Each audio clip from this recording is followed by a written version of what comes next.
ಆಮೇಲೆ ಕೋಲಾರದಲ್ಲಿ ನಾನು ಏನು ಹೇಳಿದ್ರೆ ಅದೇ ಆಗ್ತದೆ ಅಂತ ತಿಳ್ಕೊಂಡಿದ್ರು. ನಾನು ಒಬ್ಬ ಕಿಂಗ್ ಅಂತ ತಿಳ್ಕೊಂಡಿದ್ರು. ನಾನು ಹೇಳ್ದವರೇ ಆಗಬೇಕು ಅಥವಾ ನಾನೇ ಆಗಬೇಕು ಅಂತಿತ್ತು. ಇವತ್ತೇನು ಅವರು ಕಾಂಗ್ರೆಸ್ ಸಿಂಬಲಲ್ಲಿ ಗೆದ್ದಿದ್ರು. ಅವ್ರನ್ನ ಪ್ರಚಾರ ಸಮಿತಿ ಜಿಲ್ಲಾಧ್ಯಕ್ಷರು ಮಾಡಿದರು.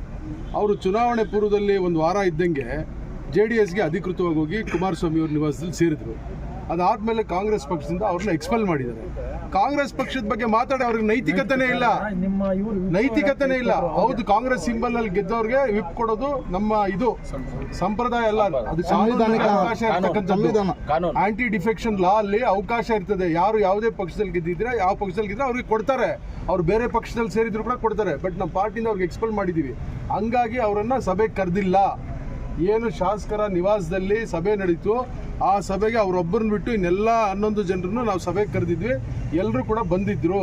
ಅವ್ರ ಮೇಲೆ ವಿಶ್ವಾಸ ಇರ್ತಕ್ಕಂಥವ್ರು, ಪಕ್ಷದ ಮೇಲೆ ವಿಶ್ವಾಸ ಇರ್ತಕ್ಕಂಥವ್ರು, ನಜೀರ್ ಅಹಮದ್ ಸಾಹೇಬ್ ಮೇಲೆ ವಿಶ್ವಾಸ ಇರ್ತಕ್ಕಂಥವ್ರು ಎಲ್ಲರೂ ಕೂಡ 22 ಜನಕ್ಕೆ ಆಹ್ವಾನ ಕೊಟ್ಟಿದ್ವಿ. 21 ಜನ ಬಂದಿದ್ರು. ಫುಡ್ ಅಶ್ವತ್ ಒಬ್ಬರು ಬಿಟ್ಟು ಎಲ್ಲರೂ ಬಂದಿದ್ರು. ಇವತ್ತು ನೋಡಿ, ಈಗ ಏನು ತಿಳ್ಕೊಂಡಿದ್ರು ಅಂದರೆ ಬಹುಶಃ ನಾನು ನನ್ನ ಮನೆಯಲ್ಲಿರೋ ಕೋಳಿ ಕೂಗದಿದ್ರೆ ಇಲ್ಲಿ ಬೆಳಕೆ ಹುಟ್ಟೋದಿಲ್ಲ ಅಂತ ತಿಳ್ಕೊಂಡಿದ್ರು. ಆಮೇಲೆ ಕೋಲಾರದಲ್ಲಿ ನಾನು ಏನು ಹೇಳಿದ್ರೆ ಅದೇ ಆಗ್ತದೆ ಅಂತ ತಿಳ್ಕೊಂಡಿದ್ರು.